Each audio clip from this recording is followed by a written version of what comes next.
I am David Langston, now in my 56th year.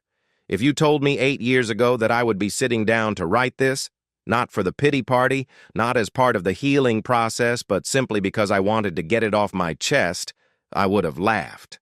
I used to think time heals all wounds, but now I see that in most cases time reveals all. 8 years ago, after more than 20 years of marriage, my then-wife Marlene and I went through a difficult divorce. She was 46, I was 48 at the time. We have a daughter, Emma, who was celebrating her 20th birthday with the news of the divorce. After we divorced, Emma made her decision and it wasn't in my favor. The number I was blocked and every way of communication I tried was blocked too. The last words she ever spoke to me before going completely no contact were, "Mom has said all I need to know about you." As I attempted to be available, I called and messaged and even emailed. Once I waited outside her college dorm for hours, hoping I might see her when she left for the day. Instead, she has security come and have me kicked out. The message was clear: keep out. I was devastated to the core. It was not just the divorce that broke me, it was the sudden removal of the one person I thought would at least want to hear my side. But there was none of that. No questions, not one chance to have my say, nothing, nada, silence. The story Marlene set down portrayed me as the absent and selfish husband, obsessed with my building and my family forgotten. I did work long hours, however. I was the only income earner, and Marlene focused on raising Emma.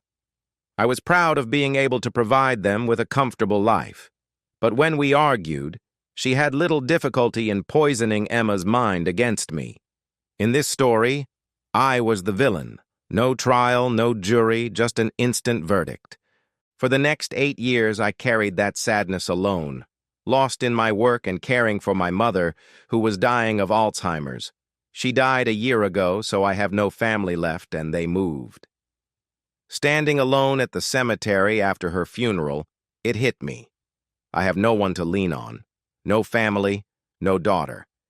And then, 2 months ago, the phone rang, and a hesitant voice said, "Hi, Dad." I nearly dropped the phone. It was Emma.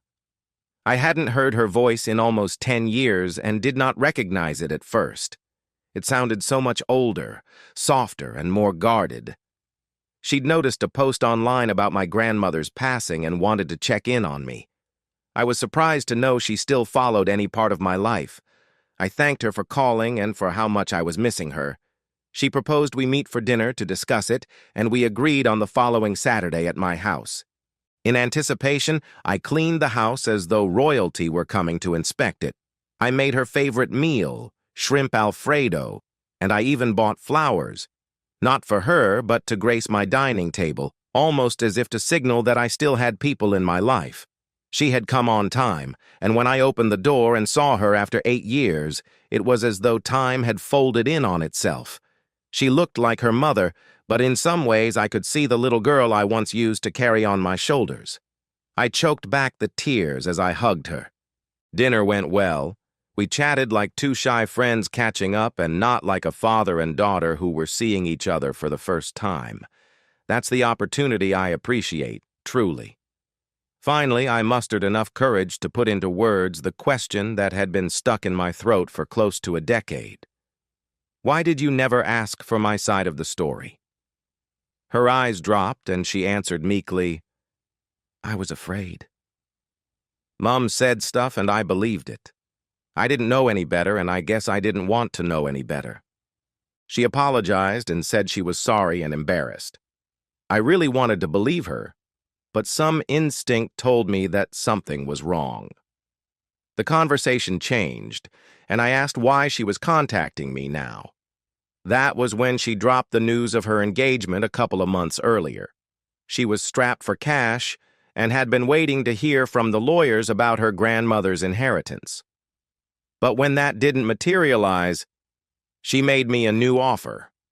I did my best to continue to nod along until, finally, it was my turn. She was uncomfortable at the idea of asking, but her grandmother had assured her that she would leave everything to her as her only grandchild, and she wanted to verify that that was still in play. "Anything you can give would be so helpful," she added, a nervous smile spreading across her face. "The wedding is going to be huge, and I'm lost, whether one choice is better than another." And so I felt the knife in my back. I had imagined this moment for years, seeing her again, embracing her, stepping back into my role as a father. But the knowledge that I was now only someone who gave her money broke something in me. I informed her that the inheritance had already been designated to me, that Grandma had revised the will, and the money was to start up a small woodworking business. I suggested I could kick in a couple of $1,000s of my own money for her wedding. Her face fell in response, as heavy as a stone dropping into a pond. "That's it?" she asked incredulously. "That's all I have to offer," I said stoically. Her voice suddenly changed, sharp and defensive. "My grandma told me I would get everything." "And you were the one to never went to see her again after the divorce," I replied. Her voice now cracking with anger, she shot back, "You're showing Mom was right about you." I let out a bitter laugh. "And you're proving all my fears about your reasons for coming back." She stood up, flustered. "This is unbelievable. I'm down here to get my thoughts straight and plan out my future, and all you can think about is yourself." I answered, "No. You came out here to see if there was a big payday for you." Her silence spoke volumes. She looked at me as if unable to speak. That's when I let something slip that wiped the misleading guilt from her face. "If you hadn't blocked me years ago, you would have gotten the messages. You would be aware that your grandmother is unwell, have gotten to see the women one more time. Maybe then she would have kept her word to you." She stood frozen, shaken. "What messages?" Her voice wavered as she asked. "Unblock my number," I told her, and I forwarded every single one of them. The messages where I begged her to talk to me, where I updated her on her grandmother's condition, and where I asked her to say goodbye before the funeral. Heavy was the silence that came after. And at last, "I didn't know." "You didn't want to hear," I said. There was a moment of silence in which I rose to my feet. "I don't hate you, Emma. I probably never could. But I don't trust you, and love without trust is not love at all." She was about to answer, but I held up my hand to silence her.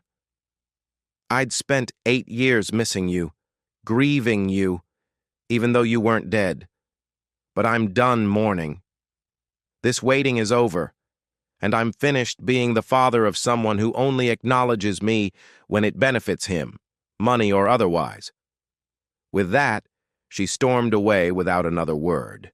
I was in my silent home again, but standing there alone at last. 3 days later, Emma stormed out, and I got a call from someone I hadn't heard from in years, Marlene. I was almost certain it was a prank. I stared at the screen, her name ghosting. I let it go to voicemail. She called again the next morning and again that night. On the 4th ring, I answered it, not because I was curious, but because I was tired of fleeing.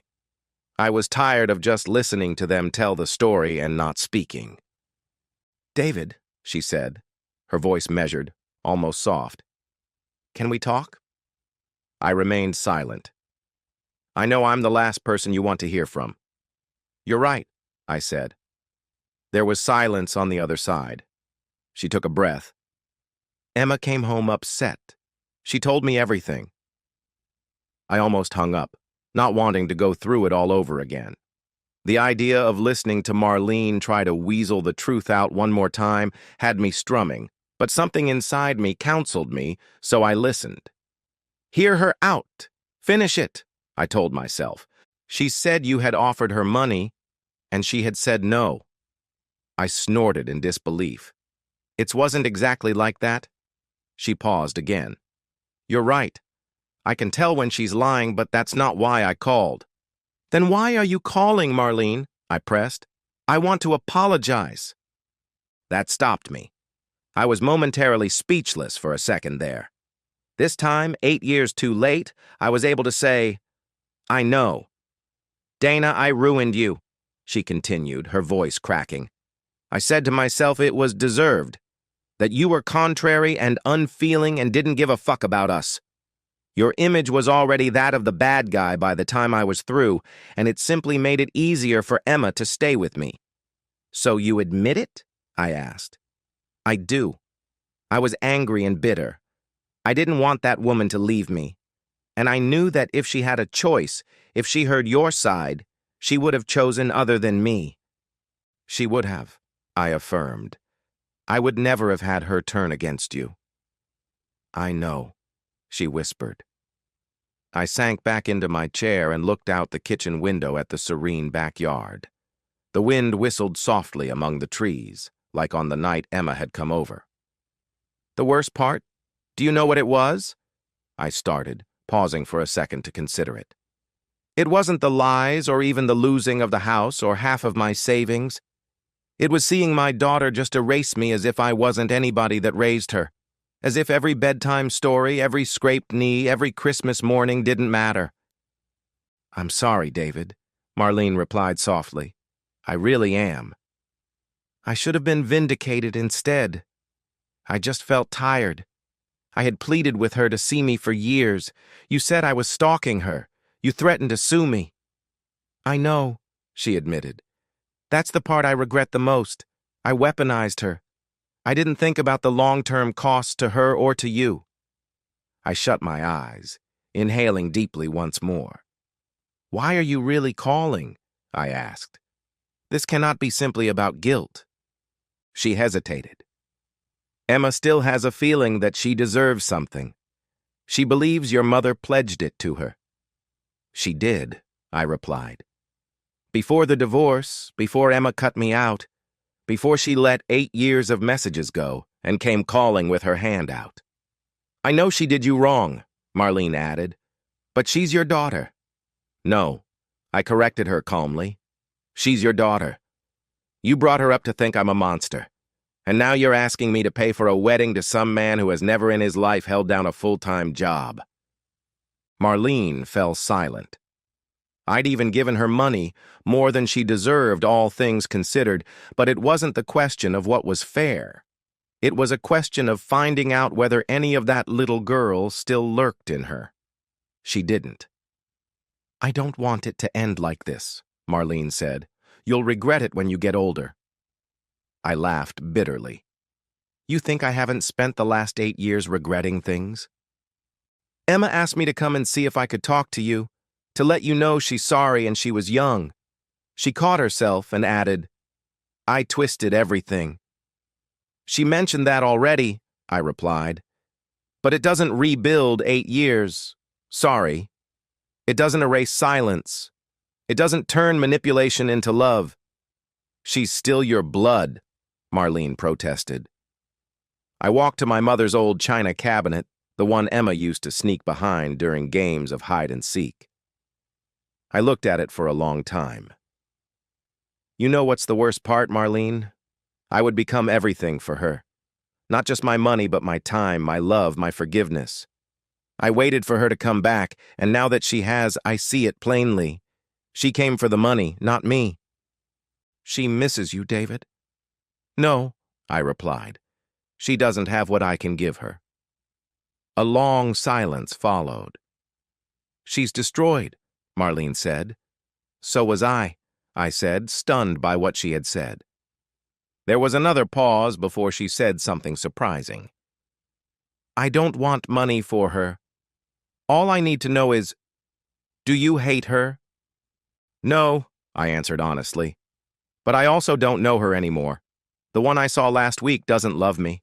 She loves what I bring her. A lost opportunity, business, a financial solution, money, and a name I can write on a check. I sighed. I always get under when it's convenient. With that, I ended the call. A few days later, a letter came in the mail. No return address, just my name scrawled in handwriting I knew. Enclosed was a picture of a 5-year-old Emma, sitting on my shoulders, grinning with her pigtails streaming in the wind. There was also a brief note. I don't know how to fix what I broke. Maybe I never can. but you were the best dad. I'm sorry I didn't know that sooner. No solicitation for funds, no reference to the wedding, just this genuine recognition. I put the photo on the mantle, but I didn't call her. Not because I was mad or being petty, but because I'd finally realized something truly deep. Forgiveness doesn't actually mean reconnection, and sometimes walking away is the only way to heal.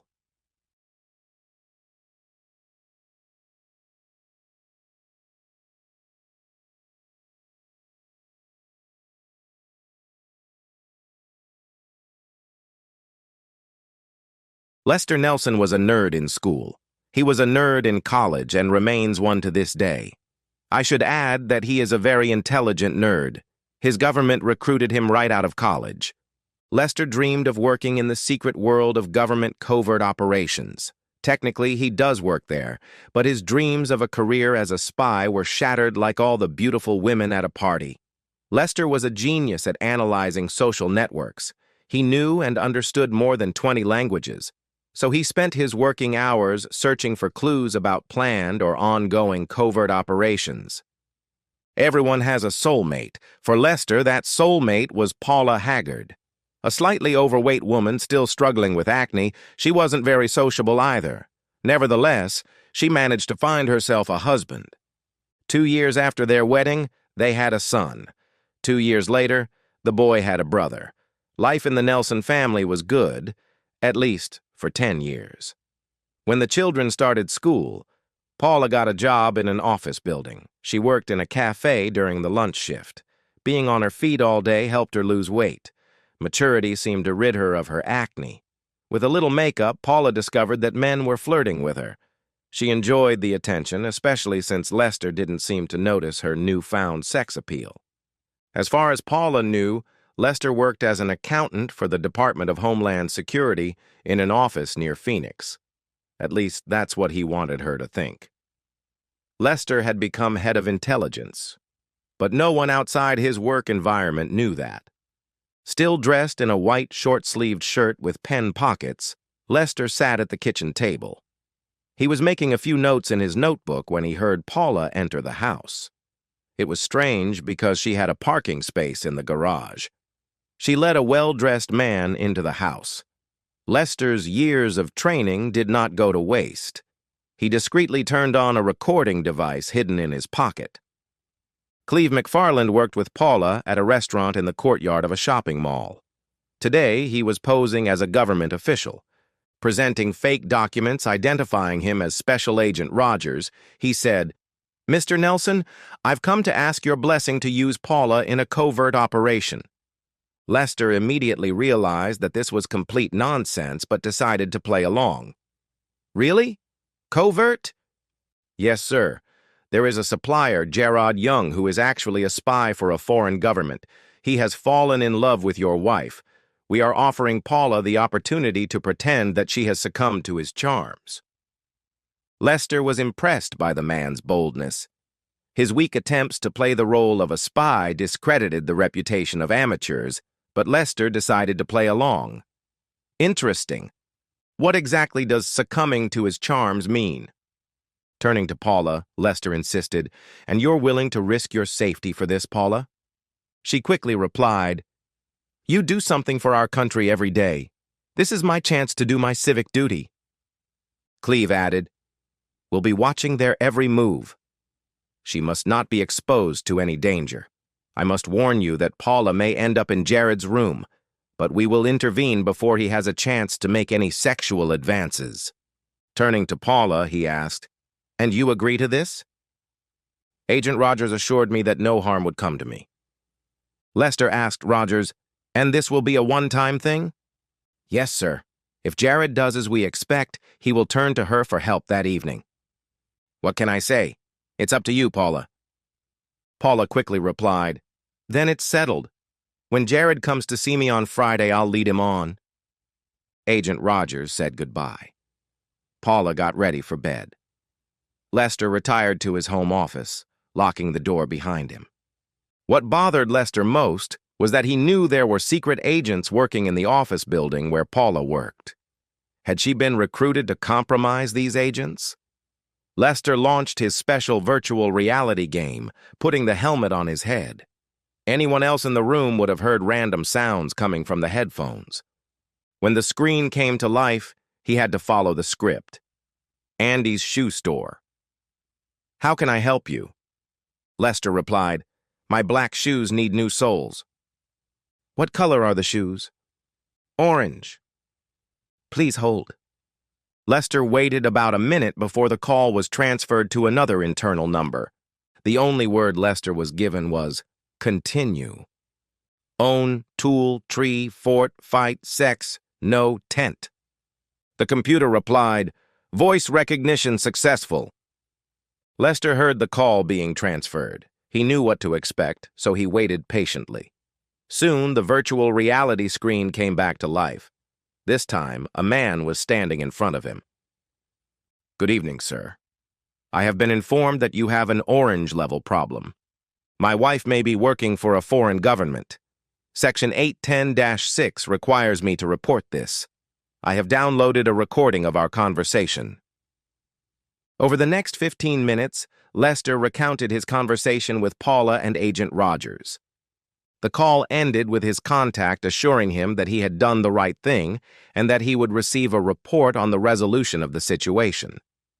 Lester took off his helmet, locked up the office, and went upstairs to join Paula in bed. "Thanks for letting me be a spy." "Well, Secret Agent Paula, I appreciate your talents. Nothing like that for foreign agents. Understood?" "Of course, silly. I'm just getting him to open up and trying to recruit him." "As long as everyone understands." "Got it. Now go start my car." On Friday morning, Paula reminded Lester, "Wish me luck. I hope I can help catch the spy." "Be careful," Lester said, kissing her on the cheek. By 5 o'clock in the evening, Cleve and Paula were in high spirits. Their plans for a night of unbridled passion were coming together perfectly. When Cleve pulled out of the company parking lot, a black sedan followed him. "Some jerk is following me," Cleve muttered to Paula. "Don't pay any attention to him, honey," Paula replied, stroking Cleve. Once on the highway, the black sedan quickly moved into the second lane and began to follow Cleve's car. The windows of the black sedan were tinted. "What's this jerk's problem?" "Maybe this will help, honey," Paula said, raising her head. Cleve's car was blocked by a slow-moving tractor with a trailer. Glancing in the rearview mirror, he saw several more 18-wheeler trucks. Before he could figure out what was happening, the black sedan pulled over to let the tractor with the trailer, which was blocking the second lane, pass. A third 18-wheeler pulled up alongside Cleve's car. The tractor-trailer behind it completed the circle. All the big trucks slowed down and stopped, forcing Cleve to do the same. Paula continued to appease Cleve. When he regained his focus, Cleve immediately barked, "What the hell is going on?" The rear door of the lead 18-wheeler opened, and a man dressed entirely in black fired a powerful radio pulse gun at Cleve's car. Cleve's car immediately stopped working, all electronic functions shut down. If Cleve or Paula had pacemakers, they would have died. Chaos reigned in Cleve's car. Both of their cell phones were now plastic doorstops. A sharp hook was lowered from the lead 18-wheeler into the engine compartment of Cleve's car. The hook lifted the front of the car several feet off the ground. A second truck with a ram bumper rammed Cleve's car and pinned it to the trailer of the lead truck. The door closed as soon as Cleve's car was inside. All 4 trucks drove away and soon scattered in different directions. Cleve and Paula screamed until the gaseous substance filled the trailer. They lay unconscious, not knowing what awaited them. Driving into the dark desert, the tractor-trailer found a warehouse. Cleve and Paula were taken to separate rooms. Cleve's car was prepared to be crushed into an 8-inch piece of scrap metal. A flatbed truck delivered this new work of art from the junkyard to a waste processing center. Paula recognized the sweet smell of desert creosote bushes. She was lying on a table, tied down but facing up and fully clothed. Her head, tilted slightly back, was tightly clamped. She could move her arms and legs, though they were loosely bound. The bright light behind his head prevented Paula from seeing his features. He spoke calmly. "Hello, Mrs. Paula Nelson, if that is your real name.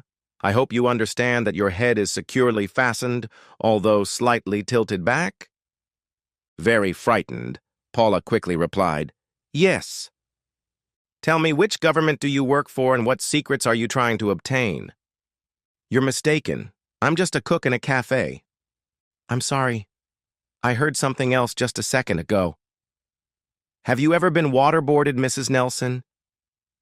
"No, I'm not lying. Please believe me." "All right, think about the truth while I talk to your accomplice." Paula trembled with fear as the man left the room. She listened to the loud voice coming from the speaker above her. "Hello, Mr. Cleve McFarland, or is it Special Agent Rogers? We will find out your real name. I hope you understand that your head is securely fastened, albeit slightly tilted back." Cleve, very frightened, quickly replied, "Yes." "Tell me which government you work for and what secrets you are trying to obtain. Speak as quickly as possible until you tell me everything." "I don't work for the government. I'm not trying to get any secrets." "I'm sorry, I didn't hear you. Have you ever been waterboarded, Special Agent Rogers?" "No, I'm not lying. Please believe me." "I'm going to cover your face with this sheet and turn on this yellow hose. We'll pour water on you for a while, and then you can repeat your answers." Cleve's pleas were followed by coughing, and the coughing was followed by vomiting. Paula felt him drowning, and it literally scared her to death. When Cleve's coughing and screaming stopped, the sounds from his room fell silent. Paula trembled, waiting for her fate. Paula didn't fare any better than Cleve. Her tormentor stopped when she began to fight as hard as she could while tied to the table.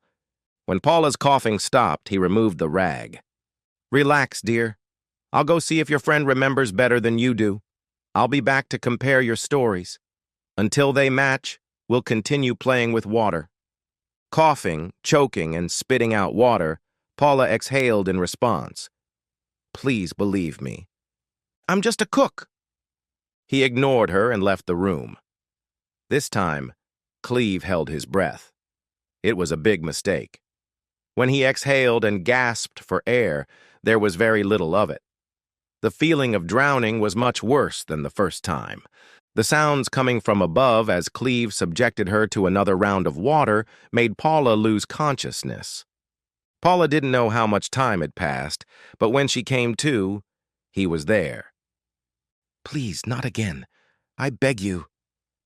He didn't seem to notice. "Let's try again. What government do you work for, and what secrets are you trying to get out of her? I want you to talk as fast as you can until you tell me everything." Paula continued to beg. "Please believe me. I'm just a cook." "Okay, maybe some more water will help you remember." "No, please!" But the yellow hose interrupted her. The feeling of drowning was much worse than the first time. "I'll be right back, Mrs. Nelson. By the way, we were able to match your fingerprints. According to our records, you are indeed Mrs. Paula Nelson." Her coughing and salivation continued for over a minute. Paula didn't quite understand what he said.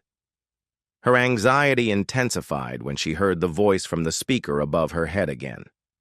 She could hear the terror in Cleve's screams. She couldn't hold back her sobs. The speaker fell silent, and then the door opened. "Let's try again, Paula." "I have all night. The record is 47 times before a heart attack took his life. Be persistent, and you may have a chance to break that record. Now tell me, which government do you work for, and what secrets are you trying to obtain? I repeat, I want you to speak as quickly as you can until you tell me everything." "You have to believe me. I'm just a cook in a cafe. There are no secrets. Clive and I were trying to cheat on my husband." "We've been watching your husband, and earlier this week you had a conversation that sounded very different. Let's try again." "No!" She coughed and choked. Despite her attempts to speak evenly, the feeling of suffocation overwhelmed her again. When the yellow hose stopped, it all happened again. She could feel her heart beating in her fingertips and her blood pressure rising to dangerous levels. "Are you ready to be honest with me, Mrs. Paula Nelson?" Spitting out the last drop of water, she replied, "Yes." "What is your name?" "Paula Nelson. My maiden name is Haggard." "You said you work at a cafe?" "Yes. I've been working there for 6 years. My immediate supervisor is Emily Lou Harris." "When were you recruited as a spy?" "I wasn't recruited. I lied to my husband. I'm just a cook. It was a trick to get him to let me go on a date with Clive." "And I'm supposed to believe that the gentleman who was with you doesn't work for a foreign government?" "Number, I work with him. He's a cook, too. We were trying to trick my husband into letting me spend time with another man." "That sounds very implausible. One more chance. Speak as quickly as you can until you tell me everything." For the next 20 minutes, Paula's tongue was as sharp as a sharpened steel knife. She told everything she knew. She told all the details of her life. She revealed all the secrets that had ever been entrusted to her. It would take a monster truck to knock down everyone she had betrayed. The agent's tone changed. "Well, Mrs. Paula Nelson, in the future, I would be very careful about claiming to be doing something for the good of the country." Cleve, the smug Romeo, needed a few more rounds of waterboarding before he could continue his 20-minute tirade. Both Cleve and Paula received the same parting message. "Just so we're clear, the last day of your life will be the day you tell anyone anything about this. Do you understand?" Each of them responded with wide eyes. "Yes!" When they were found wet and shivering, Paula pretended to be stunned and confused. She claimed she couldn't remember anything from the previous night. Lester was cold to her when she returned early Saturday morning. Cleve was on the front pages of the newspapers for 2 days in a row. "A local resident claims that the government kidnapped and tortured him. The alleged kidnapping victim is missing." A female friend was mentioned, but fortunately for Paula, her name was not mentioned. Lester tried to talk to Paula, but she didn't say a word about that night. The final report stated that Paula did not pose a threat to national security. However, it detailed Paula's plans to change Lester and included photos of her performing sexual acts on Special Agent Rogers. Lester was stunned and devastated. Even after he showed Paula the photos of her doing indecent things, she insisted she remembered nothing about that Friday night and refused to talk. The dust Cleve had inhaled in the South was in Paula's mouth. Her silence doomed their marriage. 10 days after Paula returned home, Lester filed for divorce, citing irreconcilable differences. It took him several days to move out. Even after several weeks of court-ordered psychotherapy, nothing changed. Lester lived in cheap motels and spent most of his income on alimony and child support. He was a good father, as far as his visitation schedule allowed. Poets tell of how Paula screamed and how Lester lived in cheap motels. Silence in the desert where cold Cleve lies. That's how the story ends, as we're told. Paula needs your prayers, that's true. But don't forget Lester. He only did what an 86-year-old man told him to do, and now he is growing old himself. Paula attracted admirers, but none of her romances lasted as long as her relationship with Lester. Paula used to be a fan of spy novels and movies, but she has now given up on the genre. Paula found it unpleasant to pick up the children from Lester's motel after a visit. The hose outside Lester's room was yellow. Lester still wears white short-sleeved shirts with buttons. He recently started wearing glasses with gray frames.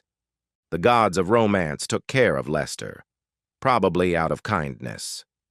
He married Raylan Charles, one of 7 English-speaking Anglo-Saxon women who worked at the Altar of Sun Motel. She prayed for her beloved. Yes, she prayed in the Valley of the Sun.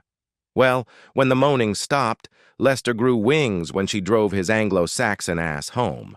But that's a whole other story, which I'll tell another time.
My name is Jeremy, and I want to tell you about a very personal experience that has left me afraid for life. The worst form of humiliation for a man is watching another man have sex with his wife. This horrific image doesn't just break your heart, it tears your soul apart. And you dismiss it as the actions of some stranger, but it was my best friend, and my wife allowed him to do it in our bedroom, so your statement, "It's such a good book, let them decide for themselves," is meaningless. What happened next, they were completely unprepared for. Let me describe what happened. I met Alicia, my future wife, 3.5 years ago. Our meeting was not a typical chance encounter. My mother, who has a talent for creating the conditions for important events, arranged it. She invited Alicia to drop by my place when I was in town, and at first I didn't understand what was going on. We started talking like two strangers. But as our conversation continued, I realized that this was no coincidence. It occurred to me that my mother had planned it all, that she had introduced us in the hope that I would get the hint. When I realized what was going on, I just laughed because I couldn't help but admire how hard she had tried. I knew our history, but I decided to go for it. We became friends and stayed in touch. At the time, I was a consultant at McKinsey, so I flew a lot. I spent weeks away from home, moving from city to city. That lifestyle had derailed my past relationships because it's hard to build something real when you're never around.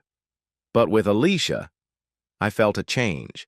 She made me think seriously about my nomadic lifestyle and whether I would ever find a place where we could come home to, where there would be a man waiting for me to return. When I told her about my job requirements and travel schedule, Alicia just smiled and said, "Your mom told me." That little detail amused me even more. My mom had really done her homework, but I wasn't angry. In fact, I was glad that Alicia knew what she was getting into. So, our relationship began to develop. Every time I came home, I tried to spend as much time with her as possible. And when I was away, we stayed in touch by phone and texted each other to keep up with each other's lives. As we continued to spend time together in a casual setting, things just fell into place and we started dating. We started going on dates and meeting each other's families. My mom was thrilled. She introduced me to Jason, and it was very important to her that things were going so well. After a year of dating, I realized that I wanted to spend the rest of my life with Alicia. I trust her too much and know that our family ties will prevent her from breaking up with me. I admitted that I had a demanding job, but I told Alicia that I would have to cut back on my travel someday.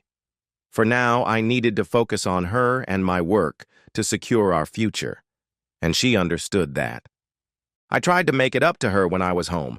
I spoiled her with gifts, dinners at expensive restaurants, and shopping trips. Sometimes I heard her bragging to her friends on the phone about how I spoiled her and how generous I was. The first 3 years were perfect. But 3 years after the wedding, we began to notice unexpected changes. I was thrilled to be working on a new client. It was a career success, but it meant even more travel and longer hours than usual. I was struggling inside because I knew I wasn't spending enough time with Alicia. But the project demanded my full attention, and I wanted to make up for it by buying her gifts, sending her money, and assuring myself and her that it was only temporary and that I would be home more often soon. Finally, a week after my trip, I returned home determined to be there for her. I was going to spend every free second with Alicia and try to bridge the emotional gap that had formed between us. At first, she seemed calmer, but after about 2 weeks, I noticed a change in her behavior. She wasn't the same as before. She seemed uninterested, as if I were a burden to her rather than a welcome guest. One evening, during a minor argument, she looked at me and asked half-jokingly, half-seriously, "When are you leaving again?" At first, I dismissed it, deciding that she was just enjoying the vacation I was giving her. But now I realize that it was a sign of a more serious problem. It was the beginning of a rift in what I had believed to be a solid foundation. One evening, after a day spent at my computer in my home office, I was exhausted. My head was splitting, and all the muscles in my back ached. Finally, I got up, stretched, and walked through the almost invisible hallway to our bedroom. The door was open, and I saw Alicia lying on her side, sleeping peacefully. The room was dark except for the dim light coming from her phone, which was lying face up on the bed, indicating that she had been texting recently. At first, I was going to lock her phone and leave it on the nightstand so as not to disturb her. But as I reached for the device, I noticed something in the chat. A thumbnail photo. A mixture of curiosity and anxiety made me click on it. My heart skipped a beat when the image appeared on the screen. There were Alicia and my best friend, sprawled out on our bed. Alicia was lying next to him, her hair scattered across the pillow, and he was smiling at the camera, his face beaming with happiness, as if it were the best moment of his life. Underneath the image was a caption. "Can't wait to hold you." Those words hit me like a cold wave, turning my former refuge into a place of desecration. Unable to hold back, I scrolled through the chat, but it only got worse. That day, she had also sent him a photo of herself in the mirror. Wanting to know how deep this betrayal went, I went into her phone's gallery and found something even more horrific. Videos of them together in bed, in our bed, in my own home. This wasn't just cheating. It was a deep betrayal, a blow to everything I had built with her. I felt anger, pain, and confusion building inside me. I was overcome by an almost uncontrollable urge to tell her everything I was thinking, but I held back because if it went to the police, I would only hurt myself. Instead, I kept my composure. I transferred everything to my phone, just in case I needed proof. When I was done, I wiped the screen and put the phone back in its place. Then I went to bed, knowing full well that my life would never be the same again. That night, I couldn't sleep, the images I had seen replaying in my head. I fell asleep, and when I woke up, Alicia was making coffee as if nothing had happened. I followed her lead and tried to sound as casual as possible. "So, what do you usually do when I'm away?" She listed a few things: watching TV shows, meeting friends, shopping. On the outside, everything looked and sounded normal, but inside, I was fighting waves of pain and rage that I didn't know how to express. Then I looked her straight in the eye and said, "Does that include having sex with my best friend?" She froze in shock for a moment. After a pause, she replied, "What do you mean?" She became very defensive, as if I had accused her of something terrible. Taking a deep breath, I said quietly, "Unlock your phone." She narrowed her eyes and replied sharply, "Why do you want my phone?" I could hear the sharpness in her voice. I asked again, and she refused again. "You have no right to order me around." I nodded slowly and accepted her answer. "Okay." I didn't hesitate. I took the phone and opened the file with the recording of her having fun with my best friend on my bed. I handed her the phone and said, "Maybe you can explain what this is." She looked at the screen but didn't say a word to deny or apologize for the comments. Instead, she simply asked where I got the photos, as if that was the crux of the entire issue. Her audacity was unbelievable. There was no sign of humility or remorse, only attempts to explain the situation. I closed my eyes and took a deep breath, forcing myself to hold it together even though my heart was breaking into pieces. "I'm leaving," I said. "But if I come back in a couple of days and you're still in this house, I promise you that those photos and videos will be scattered all over the apartment." I could see the effect my words had on her as she broke down. Her face was wet with tears, and she muttered something I couldn't make out. I didn't want to listen to her or comfort her, so I quietly got ready for work and left empty-handed. When I stepped outside, the weight of what had happened weighed on me like a leaden fog. I couldn't stay there any longer. The first thing I did was call my lawyer to make a plan for what to do next. I told him about my new Chi-Chi industry, and he listened patiently, then shared a thought with me that I hadn't considered, since we had moved to North Carolina after all. He said that I could hypothetically sue my wife's lover for adultery in a case of alienation from the family. It sounded complicated, But in reality, I could simply sue him for destroying my marriage. I had proof, and I suddenly felt empowered again. I didn't want such an intrusion into my private life, so I told the lawyer to take the case. I had to stand up for myself. Shortly after that, Alicia contacted us and said she wanted to keep the matter confidential.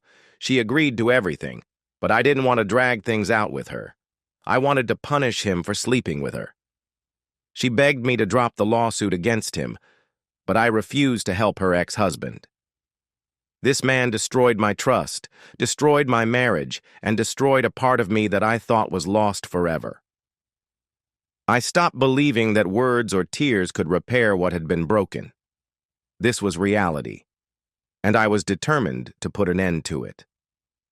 The night I first saw those photos and videos, something inside me broke irrevocably. It wasn't that my wife had betrayed me, it was that I had lost two people at once, the people I trusted most in the world. The realization of how long this had been going on behind my back was eating away at me. How long had these people been secretly betraying me, in my own home, in my own bed? My bedroom, which had once been my sanctuary, now felt dirty and invaded. The walls had ears, and treacherous memories lingered in the air, making it difficult to breathe. I could see that she was upset when my mother found out about the situation. She didn't scold me. She blamed herself. She only wanted to help, she said, to give me someone to come home to after long tours and late nights. She thought she was doing the right thing by setting me up with Alicia because our families were close, and she thought we were a good match. But when the truth came out, she told me she felt like she had let me down. "I'm sorry, Jeremy. I thought she was right for you," she repeated over and over. It hurt to hear her say that because I knew she meant it. She never wanted to hurt me, but she said she gave me away to a woman who couldn't even be faithful for 4 years. This only exacerbated the pain tearing our hearts apart. It wasn't just my grief, but the pain I shared with my family. Everyone who supported me felt their pain because of Alicia's actions, and that only intensified my loneliness at the time. Before I finish, I would like to share some important lessons from my story. Lesson number 1. Trust is a very important factor in any relationship. It is important to trust your partner completely, but it is equally important to be careful who you trust. Sometimes blind trust can cause great harm if the person you trust doesn't deserve it. It's not about being suspicious and on guard all the time, but it's very important to remain open and honest with yourself. Second, love is powerful, but it can also make you foolish. So if you want to love someone, if you want to find something to love in someone, you can already find it. You may be ignoring the warning signs just to keep the peace or avoid upsetting someone. But ignoring the warning signs only makes the final revelation of the truth even more painful. Finally, trust your instincts. If something feels wrong, don't chalk it up to chance and try to rationalize it away. Your instincts are there for a reason, and I regret not listening to mine sooner. Perhaps if I had been more cautious, things would have turned out differently. So I want to say to all of you, if you ever find yourself in a situation where you feel that something is wrong, don't ignore it.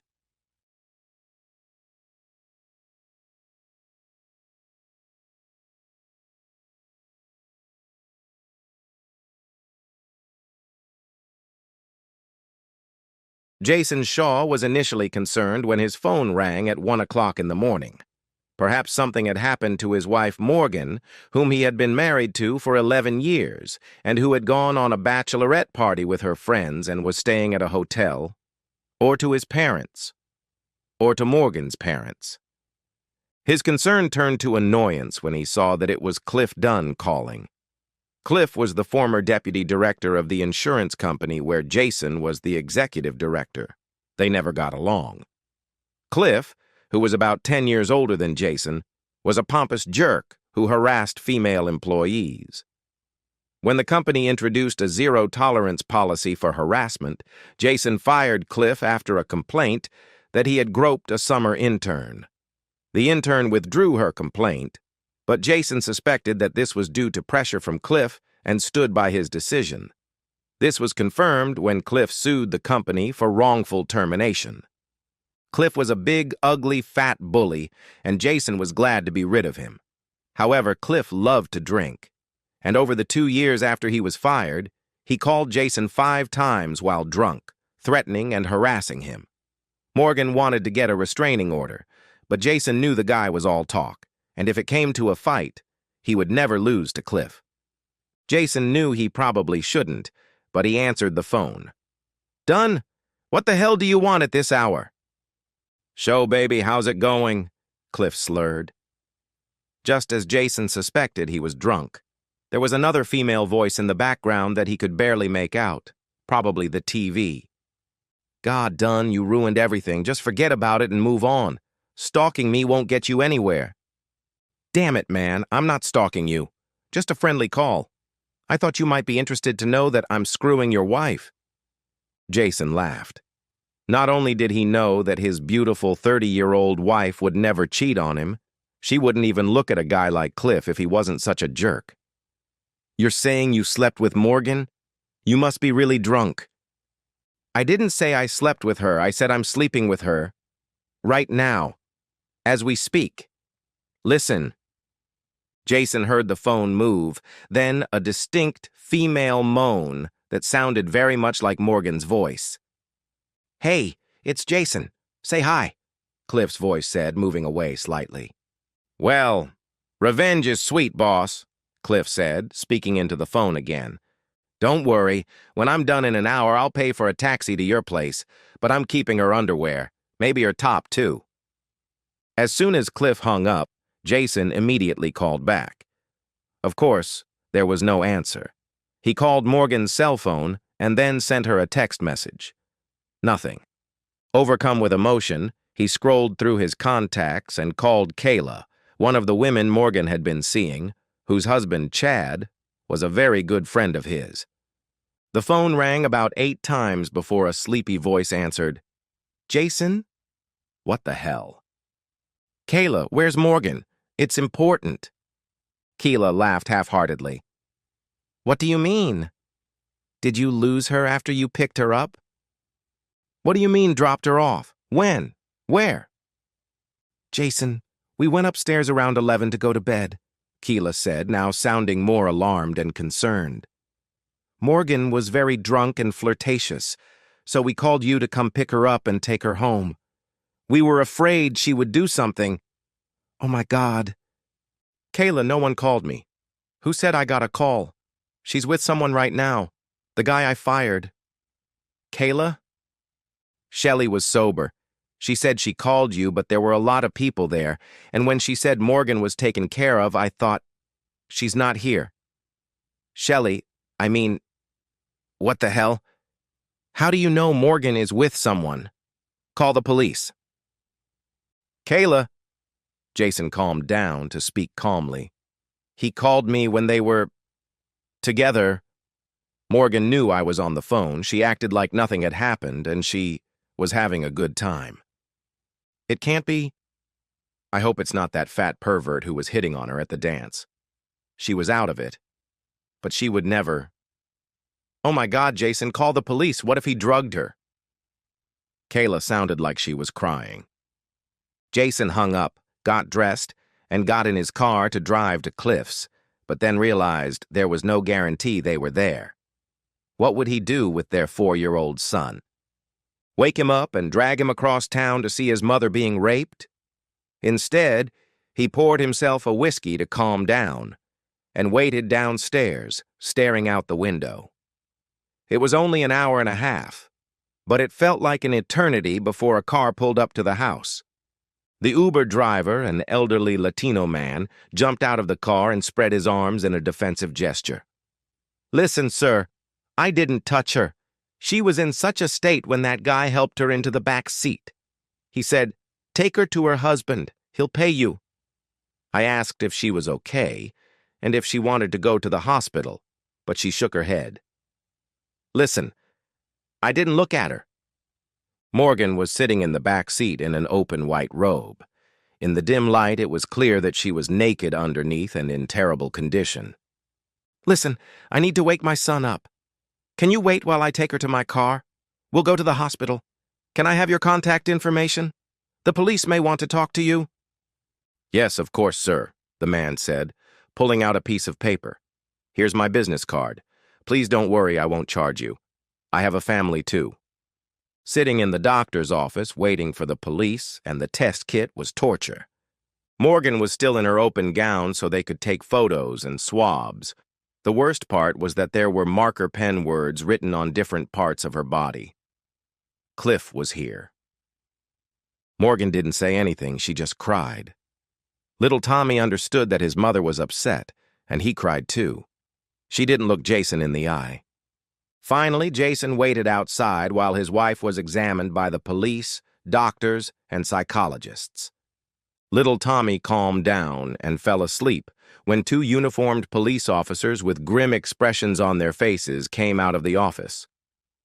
"Mr. Shaw, let's go talk," said the senior officer. "Chuck is good with children. He'll look after your boy." They entered the empty ward, and the policeman frowned and shook his head. "First of all, I'm only telling you this because Mrs. Shaw asked me to. She has a right to confidentiality under the law, but she wants you to know everything." "All right." "Mr. Shaw, there is no evidence that Cliff Dunn committed any offense." "What do you mean?" Jason began to raise his voice, but the officer silenced him with a look and a wave of his hand. "Mr. Shaw, I said under the law. Unofficially, he's a dirty guy who deserves a good beating, but we can't press charges. You can file a restraining order to keep him from calling or approaching you, but that's all." I don't understand. I heard her. That's not like my wife. She's in complete despair." "Mr. Shaw, I'm very sorry, but this is going to be difficult for you to hear. According to her, she cheated on you. Your wife voluntarily took MDMA, more commonly known as Molly or ecstasy. She fully admits this and knew that the substance affects mood. Yes, she was intoxicated, particularly her judgment, but she was in a state where she could legally withdraw her consent. She admits that she rejected the advances of another man that evening. She allowed sexual contact to occur at the bar where she met Mr. Dunn in Dunn's car and then checked into a hotel, paying with her credit card where the affair took place.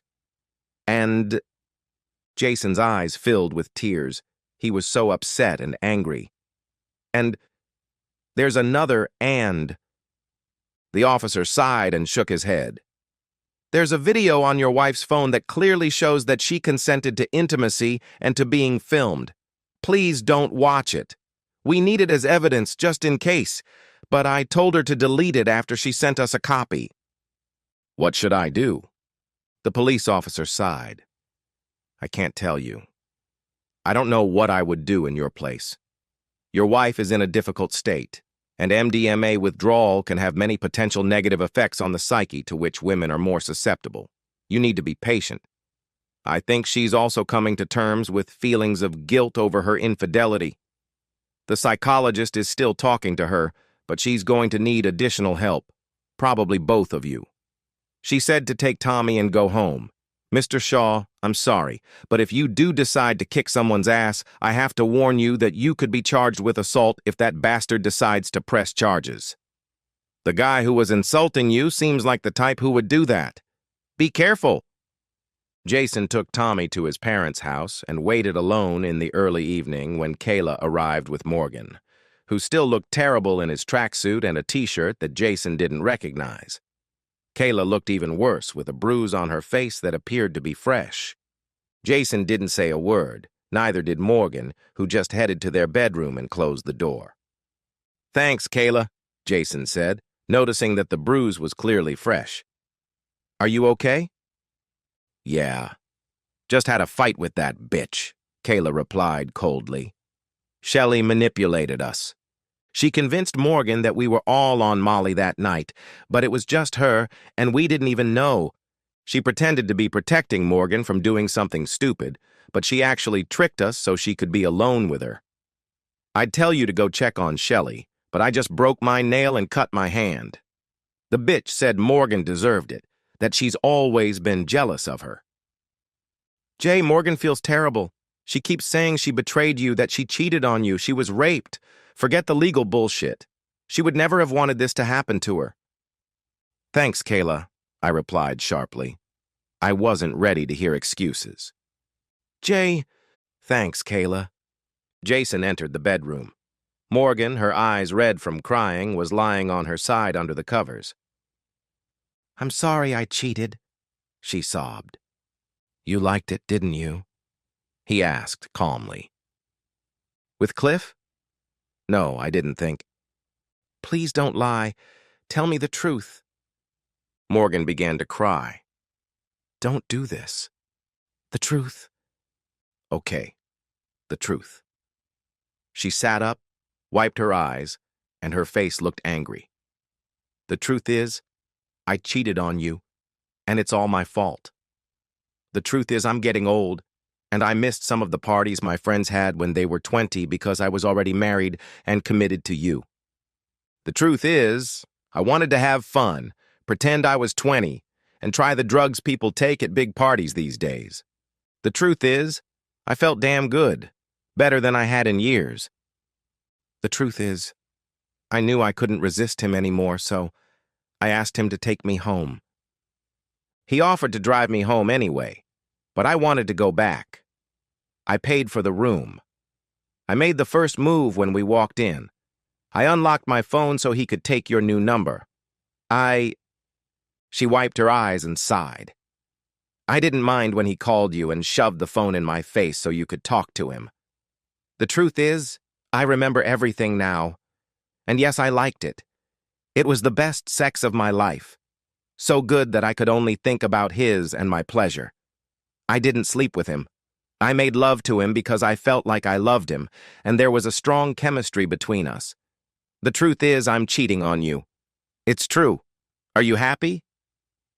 Jason pulled his hand away and was ready to hit a woman for the first time in his life, but she looked like she wanted to be hit. He lowered his hand. Jason sighed and shook his head, disappointed in himself for losing control. Morgan, the truth is, I don't think I can stay with you after this. I'm going to my parents' house and I'm going to find an apartment, a temporary one at first. The truth is, I can never ever be so drunk or high that I could hurt you the way you hurt me. The fact that you say you were conscious when I'm sorry, made love to you. Morgan nodded. I know I don't deserve you. I don't deserve anything. I knew you'd leave me as soon as I remembered what I did when I was lying in that taxi. I knew. Just tell me who it was. Jason blinked. Who was it? Morgan grabbed a pillow and threw it at him. Who did you sleep with that you didn't bother to come get me when you knew what was happening to me? Me and that bitch? You didn't care. You didn't tell me to stop. Who is she? It's Kayla, isn't it? I saw the way you looked at her. Jason froze for a second. After everything she had done to him, she was going to blame him. He replied through clenched teeth. How can you say that? I won't even dignify that with a response. Jason left her screaming and went to his car. He took his phone and was about to call his lawyer, but hesitated. Morgan's behavior made no sense. He stared at the number for a second, then opened his browser and typed in ecstasy. He read about the effects of the drug and how it often led to a loss of self-control, warning women to be careful when having unprotected sex. He also read about the possible side effects after coming off the drug: paranoia and depression, especially in women. The police officer had indeed warned about the drug's effects on mental health. He went to another website, then another. After reading the information on several websites, Jason called his friend, who was also a lawyer at the company. The phone rang several times, and he heard Barry's cheerful voice. Jay, what can I do for you, buddy? Barry, listen. Morgan slept with someone last night.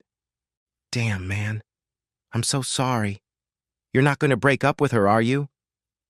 I've thought about it, but no, I need your help. I know this isn't your area, but I'll pay whoever you need to consult. It was Cliff Dunn, and I need to get a restraining order against him today if you can help. But she was given MDMA, ecstasy, by the guy she was at the party with. I'm sure Morgan didn't know what it would do to her, but I'm sure Cliff and this woman did it so he could sleep with her. I don't know what to say. Barry, I want you to find out if it's legal to use ecstasy as a date rape drug. Morgan took the stuff willingly, so the police said there's nothing they can do. But what if she didn't know what it would do to her? And the man who gave it to her knew and made sure Morgan was left alone with Cliff? There are witnesses, I presume. She was with a group of friends. The bitch who gave her the pill told the others that I was there for Morgan because she was drunk, and they left her alone with him at the bar. Morgan was the only one who took the Molly and knew about it. What do you think? Listen, Jason, I can't imagine what you're going through right now. I'm no expert in this field, but if you can link the person who gave her the pills to Dunn, it'll be easy to establish a motive. As a friend, I'll call my buddy in the DA's office. I'll be blunt. It's going to be a messy trial, and Morgan will be dragged through the mud.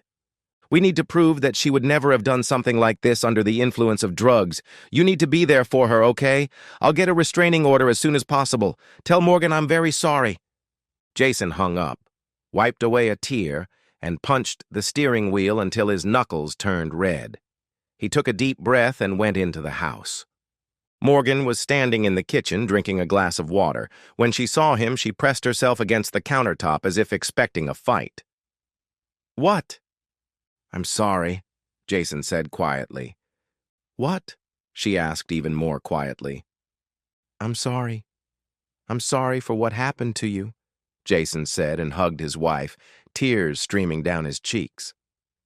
I didn't want anything to happen last night, but I couldn't control myself, Morgan sobbed, pressing herself against his shoulder. Do you really forgive me for cheating on you? It won't happen again, I promise. I forgive you, but they raped you. It's not your fault, and there will never be anyone else for me but you, Jason said, holding her tightly. But you need help. Okay, we'll figure it out. Shelley helped them do this to you. You thought she was your friend. How could she do that to you? Because Shelley found out, Morgan said quietly, pressing herself against Jason. I didn't know she knew until Kayla asked her about it this afternoon.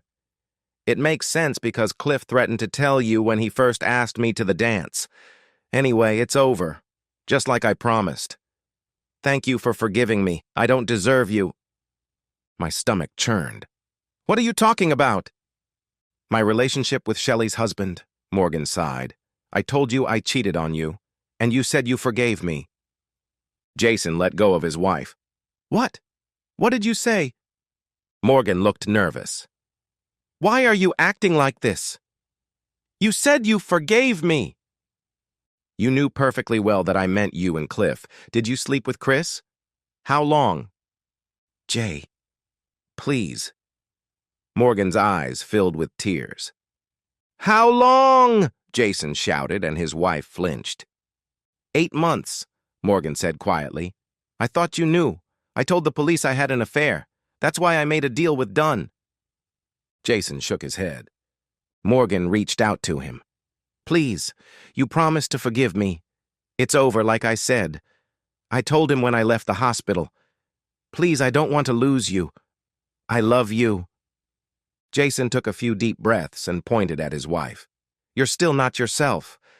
Otherwise, you'd understand how you broke my heart. You need help. A therapist or someone else. I'll take care of it. But it's over between us. Call Kyle, because you're not staying here with me. What are you saying? Morgan sobbed.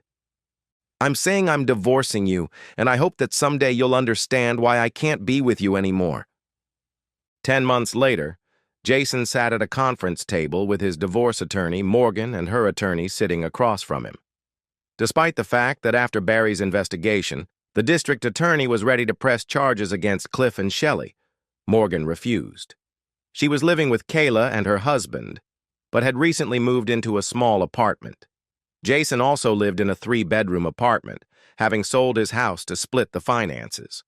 Tommy lived with him, but Kayla took him to visit his mother. At first, these were short visits, as Jason was concerned about Morgan's mental health, but 4 months ago, they became 3-day visits. Apart from text messages and emails, this was Jason's first contact with his future ex-wife since Kayla had dragged her out of the house screaming. All communication was through lawyers. Custody of the children was shared, with Jason taking the lion's share. The property was divided equally, and child support was determined. A few months later, having calmed down, Jason accepted that Morgan would always be a part of his life as Tommy's mother. So, for his son's sake, he decided not to make Morgan's life more difficult.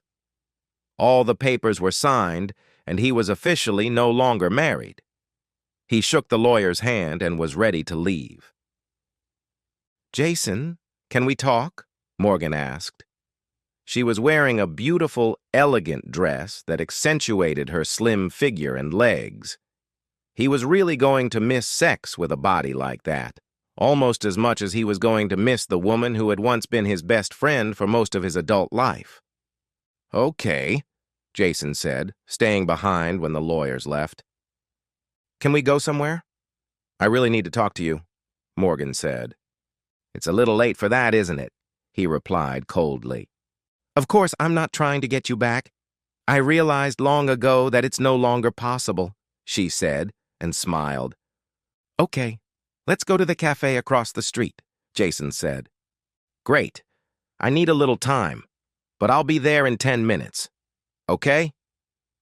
Jason nodded and left the room. Jason was sitting in the back of the empty cafe when Morgan approached the table. He noticed that she wasn't wearing as much makeup as usual and that her eyes were a little red. "Thank you so much. It means a lot to me," Morgan said as she sat down. They ordered coffee and tea and chatted a bit about Tommy, like old friends who hadn't seen each other in years. The conversation was friendly, but not as close as between people who had lived together for over a decade. At one point, Morgan fell silent and said, "Jason, I really need to apologize. I'm sure you understood when we last spoke that I wasn't myself and made things difficult for you." "Okay," Jason replied emotionlessly. "First of all, please believe me, I didn't mean to hurt you. I wouldn't have given Dan a second of my time if I didn't want to spare you the pain of finding out what I did," Morgan said. "What exactly did you do and why?" Jason asked, crossing his arms. "How much do you want to know?" Morgan replied. "Everything. The divorce is final. It doesn't matter anymore," Jason said. "But it matters because I still love you and care about you. I want to remain a part of your life. I want us to continue raising our children together, even if we are no longer married," Morgan said. "You want us to get back together?" Her eyes filled with tears. "Yes. But I told you I know it's impossible. Okay, I'll tell you everything. You deserve to know everything. Just know how sorry and ashamed I am." "When did this start?" Morgan shrugged. "That weekend, I went with some other couples to Shelley and Chris's cabin and you were busy at work and couldn't go. That night, we were all pretty drunk. Eventually, when everyone went to bed, Chris and I were sitting by the fireplace. It was getting cold, so he went to get a blanket. It just happened. He was friendly, but he was actually flirting, and I liked the attention. I mean, I don't get looked at or whistled at like I used to. Nothing happened that night, but after that, Chris started courting me. We had dinner together and texted each other. I was enjoying the attention again and wasn't thinking about cheating. One day he picked me up for lunch and took me out of town to a secluded park for a picnic. He kissed me again and... I'm sorry, but I gave in to my hormones. I was so ashamed and scared that you would notice. I behaved so badly that I developed an ulcer. I tried to be extra nice to make up for it. I was sure I would never let myself do that again. But the next week, Chris invited me to dinner, and I didn't refuse. Even when he took me to a motel instead of a restaurant. I know it doesn't matter, but in those few months, we only had sex 5 times. Once in his car, the rest in motels, and always with a condom. When I told you, I think I said I broke up with him from the hospital, but that's not exactly true. I stopped sleeping with Chris about 7 weeks before Dunn showed me the photos of us leaving the motel room. However, I still allowed him to invite me to lunch a couple of times a week. That's what I stopped doing. I knew we had no chance if he was still around. Of course, it didn't matter. Jason sighed. You still haven't told me why. I thought we had the perfect marriage, which is why it hurts so much. I felt completely blinded and damn stupid. To realize that my perfect wife had been cheating on me with another man for a long time. I already told you it was stupid vanity. He flattered me like you and other men had before, and I liked it. I also thought our marriage was good, and I was completely satisfied with our sex life. I didn't let him have sex with me. I don't know why I did it, except that I was caught up in a silly fantasy and acting like a stupid teenage girl. Even though Chris and Shelley broke up too, I'm not interested in any kind of relationship with him, ever. Jason paused, then said, Okay, now tell me about Dan, the truth. Morgan looked at her tea and shrugged. He approached me at the bar before I was very drunk and had taken a pill. I threatened to call security when he showed me a photo of Chris and me leaving a motel room holding hands. We had always been careful and never told anyone, but that time, he threatened to tell you and said I had to be nice to him. I told him to get lost, but I was really scared he would tell you. He came up to me again when I was really drunk and high. At first he said he just wanted to dance sexy, but when we started, I felt warm and lost control. I remember bits and pieces, not everything I did. I'm sure you understand that without drugs and alcohol, I would never have done that. Jason snorted. Even though he promised not to tell you that you slept with him? Yes, Morgan replied sharply, because I would have found out. I knew when he said he would tell you anyway. I was even going to leave right then and there to go home and sort things out, but Shelley convinced me to stay. So if Dunn hadn't made a scene, how long would your emotional affair with Chris have lasted? Jason crossed his arms. I don't know. After we stopped sleeping together, I stopped feeling guilty about seeing him. It just became attention again. Morgan said, Again, I'm so sorry. Even though we're not married, I want to make it up to you, to earn your respect again. No. Nothing like that, Morgan said, crying. I couldn't sleep with you knowing it was just sex. I just mean, I don't know. Let Tommy know ahead of time if you have a date or something. I'm sure you're already seeing someone else. I'll make you dinner. Something.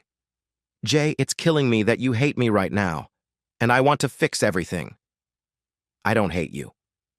I hate myself for still loving you, Jason said, but not enough to be stupid enough to give you a second chance. I'm sorry Chris seduced you so easily, and then Dunn. I'll never trust you again. I understand, Morgan said, tears streaming down her cheeks.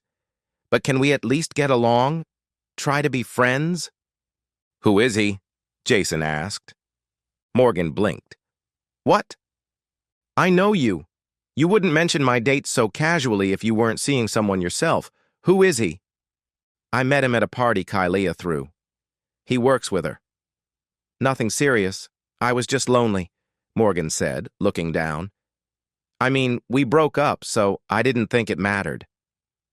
How long have you been sleeping with him? If you don't tell me, I'll make Kayla tell me, Jason said, leaning forward. How long after you left did it happen? Tell me, Jason said. A couple of weeks, maybe 3. It was at a time when he was still hesitating to give her another chance. Her refusal to go to counseling at that point had sealed the deal, but she had clearly just moved on. Jason shook his head. You're hung up on losing me, aren't you? Not that it's any of your business, but aside from the Palm sisters, I'm still too upset about our breakup to even think about a new relationship.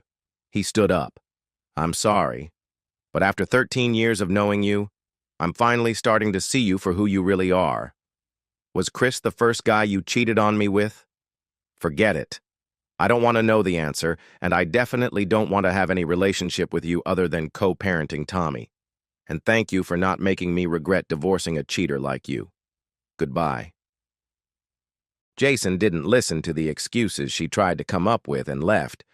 He felt stupid for thinking they could ever be friends again. At the meeting with the lawyers, she looked so beautiful that a small part of him still considered going to counseling to try to repair the relationship. Instead, he left, mostly angry at himself for being such a fool and not realizing that his beautiful wife cared more about having someone make her look beautiful than she did about their relationship. He decided to go back to simple text messages with Morgan and let Kayla be the go-between for Tommy's trips between apartments. 3 days later, when it was time for Morgan to pick up Tommy for a few days, he texted her but didn't get a response. After 4 hours, he got a little worried and texted Kayla to see if she knew what had happened to his ex-wife. Kayla didn't respond to the message, but she called 20 minutes later. "Hello." "Hi, Jason," Kayla said in an agitated voice. "You need to come to Westview Memorial Hospital. Morgan's been admitted." "What happened?" "She's been beaten up pretty badly." "Who?" Jason feared it was a robbery or attempted rape.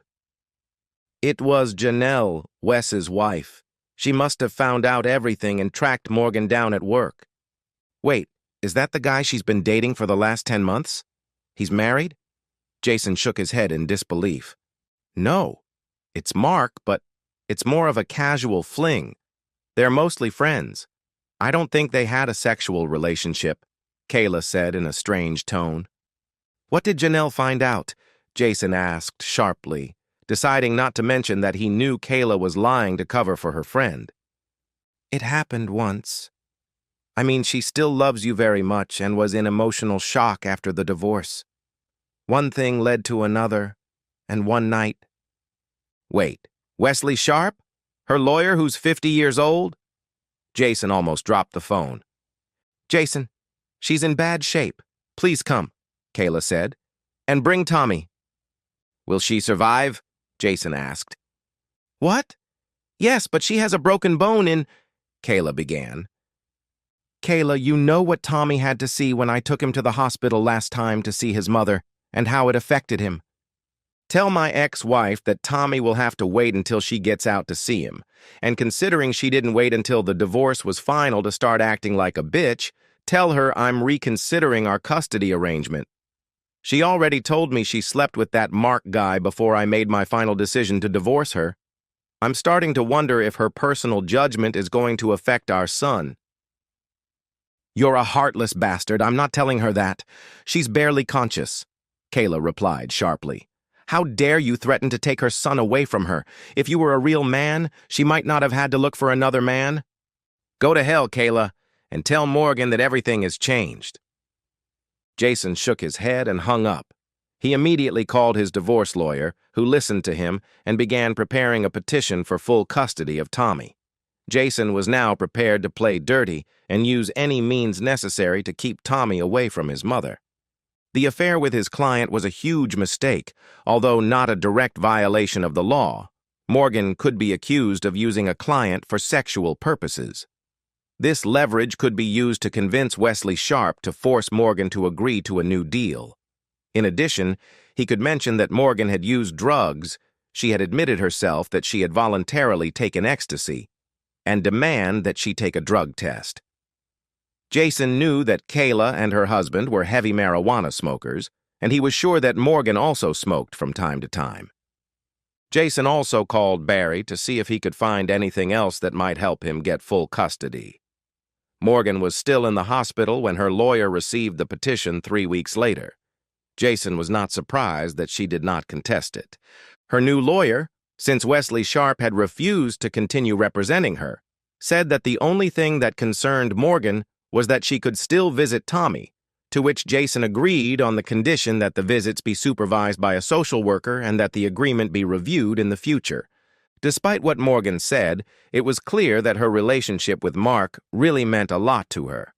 Not enough to stop her from cheating on him with her former lawyer, but enough to sign a non-disclosure agreement about the video of her sleeping with Sharp in his office.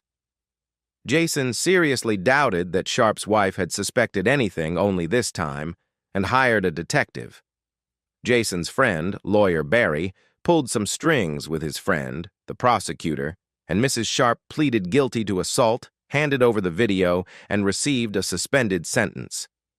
Jason knew that after what he had done, Morgan would probably hate him now, but she had chosen her lover over her son.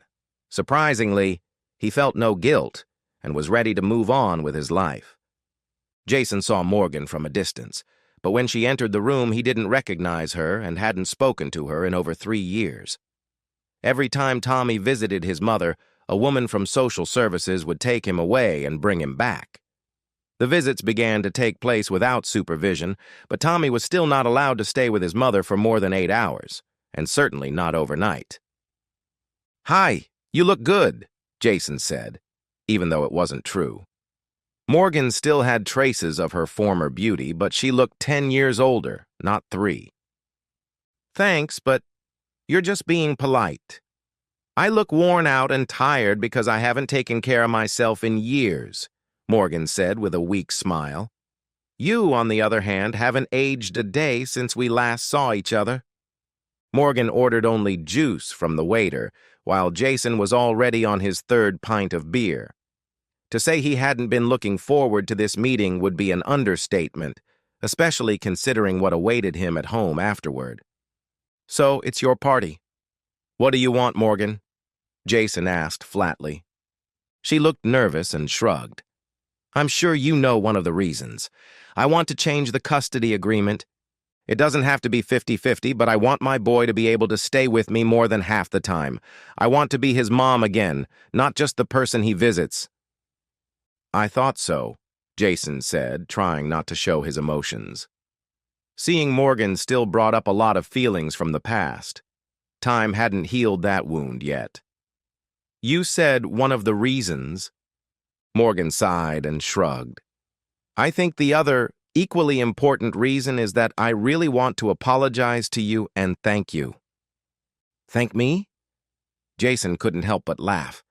"For taking Tommy away from me, for making me undergo a psychiatric evaluation and attend counseling, for making me admit that I had hit rock bottom and needed help. Once I stopped being angry and blaming you, even though you did nothing to deserve it, I sought help. I really needed help." She cried and grabbed a napkin to wipe her eyes. "The things I said to you when I was angry, I didn't mean them. I only said them to hurt you.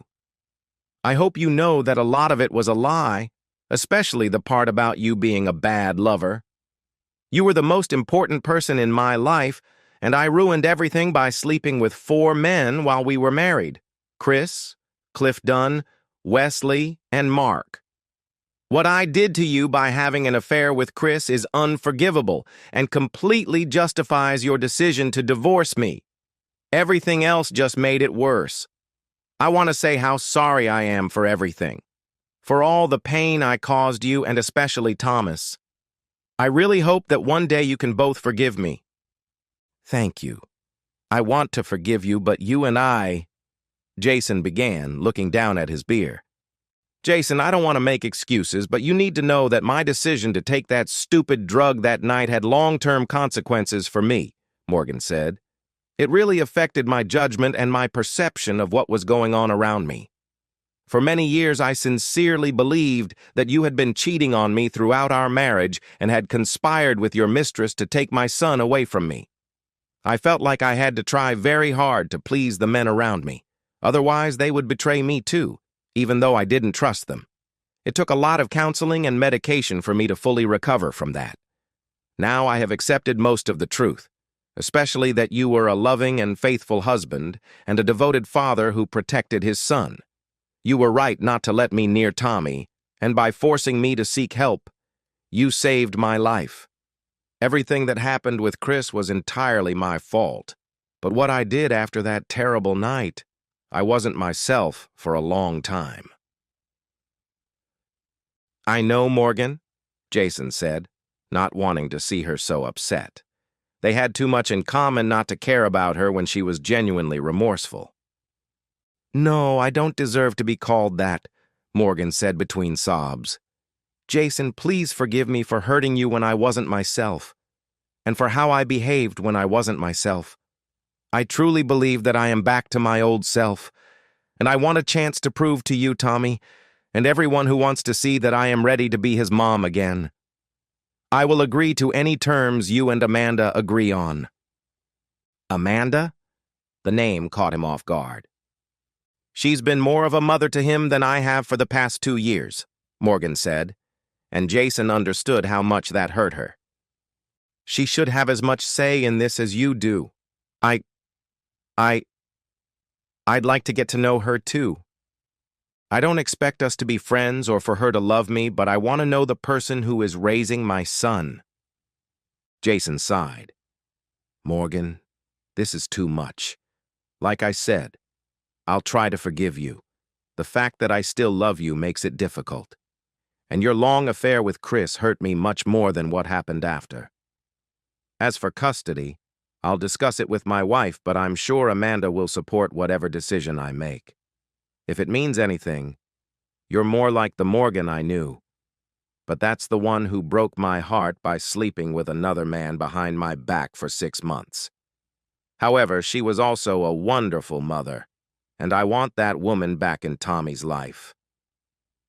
Morgan couldn't speak. She was crying so hard.